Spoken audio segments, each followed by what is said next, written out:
सोचिए, हवा जो हर पल, हर सांस में हमारे साथ है, इसके बिना तो हम जिंदा ही नहीं रह सकते। लेकिन क्या हो अगर कोई कहे कि यही हवा हमारी गाड़ियों का पेट्रोल बन सकती है? सुनने में तो ये किसी साइंस फिक्शन फिल्म जैसा लगता है ना? तो चलिए, आज इसी इसी कमाल के आइडिया की तह तक जाते हैं। तो सवाल बिल्कुल सीधा है, क्या हवा सच में पेट्रोल बन सकती है? यही एक सवाल है जो आज हमारी पूरी बातचीत का सेंटर पॉइंट होने वाला है। देखिए, इस कमाल के सॉल्यूशन को समझने से पहले ये ज़रूरी है कि हम उस प्रॉब्लम को समझें जो हमारी हवा में ही मौजूद है। देखिए, आज की हमारी दुनिया पूरी तरह से पेट्रोल और डीजल पर चलती है। हमारी गाड़ियां हों, बड़ी बड़ी फैक्ट्रियां हों या फिर सामान पहुंचाने वाली सप्लाई चेन, सब कुछ इसी पर टिका है। लेकिन एक प्रॉब्लम है, जब हम ये फ्यूल जलाते हैं तो कार्बन डाइऑक्साइड यानी CO2 सीधे हवा में चली जाती है और यहीं से शुरू होती हैं प्रदूषण और क्लाइमेट चेंज जैसी बड़ी बड़ी परेशानियां। और एक और कड़वा सच ये है कि ये जो जीवाश्म ईंधन है ना, ये हमेशा के लिए नहीं है, ये सीमित है। मतलब एक ना एक दिन तो ये खत्म हो ही जाएगा। जरा सोचिए तो, उस दिन क्या होगा जब पेट्रोल पंप बिल्कुल सूख जाएंगे, गाड़ियां जहां की तहां रुक जाएंगी, शहरों की रफ्तार एकदम धीमी पड़ जाएगी। हाँ, दुनिया रुकेगी तो नहीं, लेकिन बहुत बहुत धीमी जरूर हो जाएगी। और बस इसी डर ने वैज्ञानिकों को नए रास्ते खोजने पर मजबूर कर दिया है। तो फिर क्या इसका समाधान भी उसी जगह से आ सकता है जहां से ये समस्या पैदा हुई है? मेरा मतलब है, हमारी हवा से। ये एक बहुत ही मजेदार आइडिया है, राइट? अगर प्रॉब्लम हवा में मौजूद कार्बन से है, तो क्यों ना हवा से ही सोल्यूशन निकाला जाए? क्यों ना हम इस कार्बन को एक बेकार चीज की तरह देखने के बजाय एक रिसोर्स की तरह देखें? और सुनिए, ये सिर्फ एक ख्याली पुलाव नहीं है। एयरसेला जैसी कंपनियां सच में ऐसी मशीनें बना रही हैं जो सीधे हवा से कार्बन डाइऑक्साइड को खींचकर उसे ईंधन में बदल सकती हैं। मतलब ये कोई सपना नहीं, बल्कि एक हकीकत बनती हुई टेक्नोलॉजी है। तो चलिए देखते हैं कि ये जादू होता कैसे है। असल में इस पूरी प्रक्रिया को हम एक बहुत ही आसान सी 3 स्टेप की रेसिपी मान सकते हैं। इसका सबसे पहला और सबसे ज़रूरी कदम है डायरेक्ट एयर कैप्चर।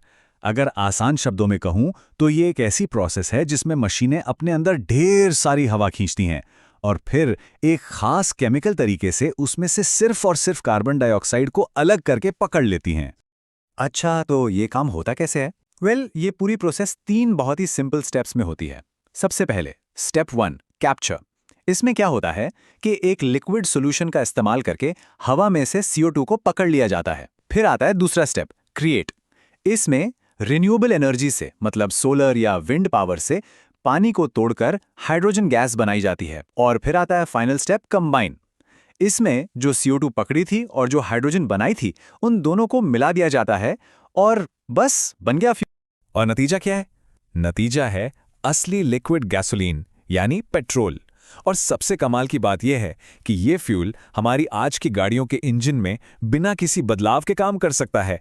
मतलब कोई नया इंफ्रास्ट्रक्चर बनाने की जरूरत ही नहीं है। तो यहाँ सबसे इंपॉर्टेंट बात यह है कि कंपनी इसे कार्बन न्यूट्रल फ्यूल कहती है। और ऐसा क्यों? क्योंकि जब ये फ्यूल जलता है तो उतनी ही CO2 हवा में वापस जाती है जितनी पहले हवा से ली गई थी।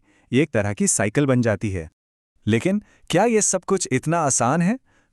हर नई टेक्नोलॉजी की तरह इसमें भी कुछ चुनौतियां हैं। तो चलिए एक जरूरी रियलिटी चेक भी कर लेते हैं। ये स्लाइड हमें सिक्के के दोनों पहलू दिखाती है। एक तरफ तो कार्बन न्यूट्रल फ्यूल का शानदार वादा है जो हमारी मौजूदा गाड़ियों में भी काम कर सकता है, लेकिन दूसरी तरफ एक कड़वी सच्चाई भी है। इस पूरी प्रोसेस में बहुत बहुत ज्यादा बिजली लगती है और ये टेक्नोलॉजी अभी भी अपने काफी शुरुआती दौर में है।